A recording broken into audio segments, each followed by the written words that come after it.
Hello बच्चों, let's read the question. The question says 1 mole of helium ion is excited. Spectral analysis showed existence of 50% ion in the third level, 25% in the second level, and remaining 25% in the ground state. The ionization energy of helium plus is 54.4 electron volt. Calculate the total energy evolved when the all ion return ground state. Question को solve करने से पहले इस question के लिए हम इसका की कॉन्सेप्ट लिखेंगे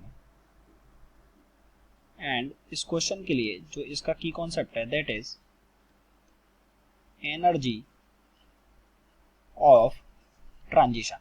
ये इसका की कॉन्सेप्ट हो गया। ओके, क्वेश्चन में हमको बोला गया है कि जो कुछ एटम्स हैं वो तो E3 में है, कुछ एटम्स हैं वो E2 में है, और ये सारे E1 में लौट जाते हैं। ये सारे E1 में लौट जाते हैं तो जो एनर्जी निकलेगा वो कितना निकलेगा, E3 minus E2, okay sorry E3 minus E1 plus यहाँ से जो एनर्जी निकलेगा वो कितना निकलेगा, प्लस यहाँ से और E2 माइनस E1, इतना एनर्जी टोटल रिलीज होगा। अब क्वेश्चन बोला गया है कि जो थर्ड स्टेट में है वो कितने आधे हैं, तो यहाँ पे हमको 1 मोल बोला गया है और 1 मोल में कितने होते हैं, Na एटम्स होते हैं। ओके, 1 मोल में Na एटम्स होते हैं तो यहाँ से कितना आ जाएगा, E3 माइनस E1, तो आधे आधे यानी 50% है, 50% है आधे, यानी कि टोटल एटम्स कितने होते हैं, नंबर एवोगाड्रो नंबर के इक्वल, तो उनके आधे जो है अगर थर्ड स्टेट में तो वो थर्ड से फर्स्ट में जाएंगे, टोटल एनर्जी कितना रिलीज होगा, ये एक एटम के लिए और ये टोटल इतने एटम्स हैं तो पूरा एनर्जी आ गया ये टोटल, प्लस ऐसे ही E2 माइनस E1, और इसमें कितने हैं, इसमें 25% है, 25% कितना होता है 1/4 ऑफ टोटल एटम्स, तो ये कितना हो गया 1/4 हो गया। अब हमको क्या करना है, देखिए यहाँ से E3 और इनका वैल्यू निकालना है, तो E3 का जो वैल्यू है दैट इज कितना हो जाएगा, ग्राउंड स्टेट में एनर्जी कितना गिवन है हमको माइनस सॉरी यहाँ से जो ग्राउंड आयनाइजेशन एनर्जी है वो हमको कितना गिवन है इसका 54.4, तो टोटल एनर्जी कितना हो जाएगा ग्राउंड स्टेट में माइनस 50.4.4 इलेक्ट्रॉन वोल्ट, और E3 है यानी कि अपॉन n स्क्वायर, तो टोटल एनर्जी कितना आ गया माइनस 6.044 इलेक्ट्रॉन वोल्ट। और ऐसे ही अगर हम यहाँ से E2 निकालेंगे तो वो कितना आ जाएगा minus 54.4 divided by 2 square, it is equals to ये कितना आ गया माइनस 13.6 इलेक्ट्रॉन वोल्ट, क्योंकि जो एनर्जी का फॉर्मूला है वो क्या होता है ग्राउंड स्टेट की energy divided by n square. Okay, hydrogen के लिए हम जब अगर बोर मॉडल के हिसाब से देखते थे तो वो कितना आता था माइनस 13.6, तो वही हमने सेम चीज यहाँ पे लिखा है।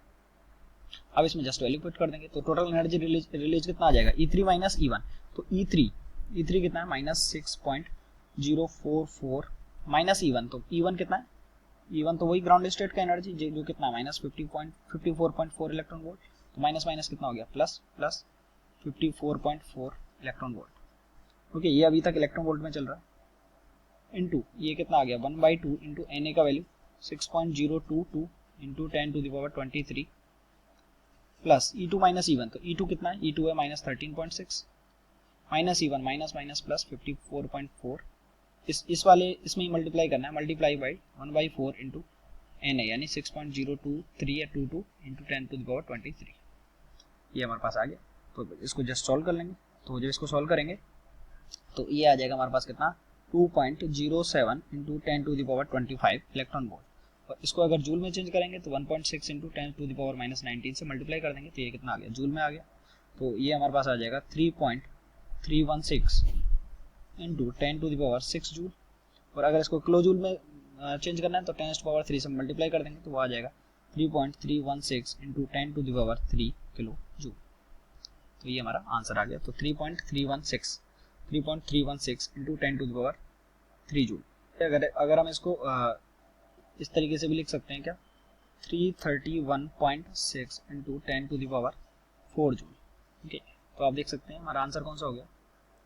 ए। ओके, ये पॉइंट में जस्ट पॉइंट के एक पॉइंट पार है, तो हमारा आंसर कौन सा हो गया, option number A is correct. I hope you understood it well, best of luck.